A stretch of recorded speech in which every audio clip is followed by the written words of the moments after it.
Viewers எல்லாருக்கும் டெக்யாவின் வணக்கம். இந்த வீடியோவில் மாடி தோட்டத்துக்கு பயன்படுத்துகிற கோகோபீட் பற்றி தான் பார்க்க போகிறோம்.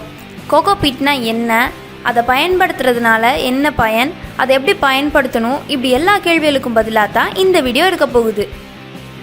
கோகோபீட்னா தேங்காய் நார் கழிவு. இந்த தேங்காய் நார் கழிவை நான் ஒரு நர்சரியிலேருந்து வாங்கினேன். இது 5 கிலோ இருக்கிற கட்டி. இதை இப்போ நம்ம அன்கவர் பண்ணலாம்.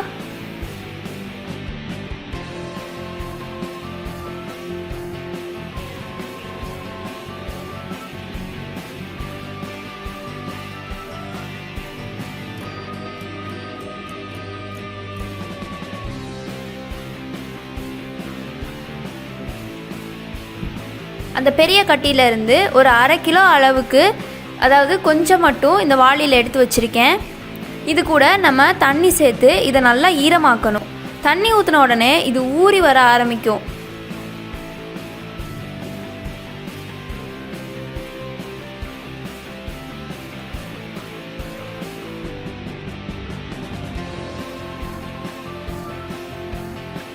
நம்ம தண்ணி ஊற்ற ஊற்ற இதோட அளவு அதிகமாகிட்டே இருக்கும்.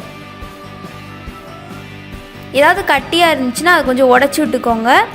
நல்லா தூளாக இருந்துச்சுன்னா சீக்கிரமாகவே ஊறி வந்துடும்.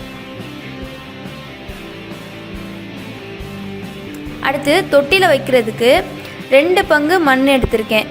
எப்போவுமே செம்மண் தான் எல்லா செடிகளுக்கும் ஏற்ற மண்ணாக இருக்கும்.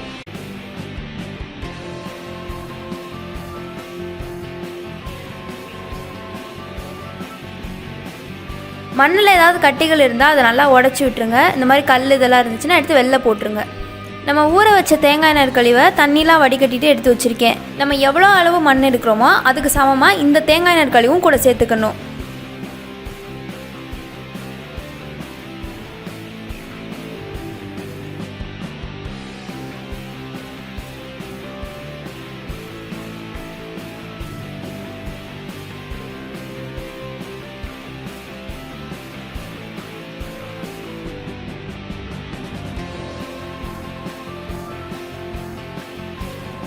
அடுத்ததாக மண்புழு உரம். நான் இது கூட 1 கிலோ அளவுக்கு மண்புழு உரம் சேர்த்துக்கிறேன். ஒரு தொட்டி அளவு மண் கலவைக்கு 1/2 கிலோ மண்புழு உரம் போதுமானதாக இருக்கும். இப்போது இது எல்லாமே ஒன்று சேர்கிற மாதிரி நம்ம நல்லா கலந்து விட்டுறணும்.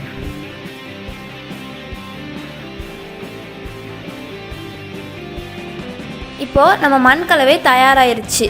இதில் ஈரமான தேங்காய் நார் கழிவு நம்ம சேர்த்துருக்கனால ஓரளவுக்கு ஈரப்பதம் இதில் இருந்துகிட்டே இருக்கும்.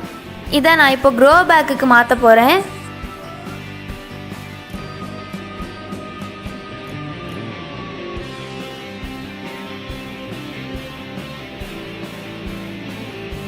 இது ஒரு க்ரோ பேக் அளவுக்கு இருக்குது.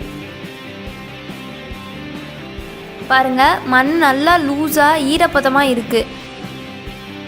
க்ரோ பேக்கை இந்த மாதிரி மடித்து விட்டுக்கோங்க. இப்படி மடித்தோன்னா நம்ம இது பிடிச்சு தூக்குறதுக்கு தோதாக இருக்கும். எப்போவுமே தொட்டிலனாலும் சரி க்ரோ பேக்லனாலும் சரி மேலே 2 இன்ச் அளவுக்கு எடை விட்டுட்டு மண் கலவை நிரப்புங்க. அதுதான் நம்ம தண்ணி ஊற்றுறதுக்கு, அது மேலே நம்ம உரம் போடுறதுக்கு இதுக்கெலாம் வசதியாக இருக்கும். இனிமேல் இதில் நம்மளுக்கு பிடிச்ச செடியை வச்சுக்கலாம். இன்றைக்கி நீங்கள் பார்த்த இந்த வீடியோ என்னைக்காச்சும் ஒரு நாள் உங்கள் லைஃப்பில் யூஸ்ஃபுல்லாக இருக்கும் நம்புகிறோம். உங்களுக்கு இந்த வீடியோ பிடிச்சிருந்தால் லைக் பண்ணுங்கள், ஷேர் பண்ணுங்கள், சப்ஸ்கிரைப் பண்ண மறக்காதீங்க. தேங்க்யூ.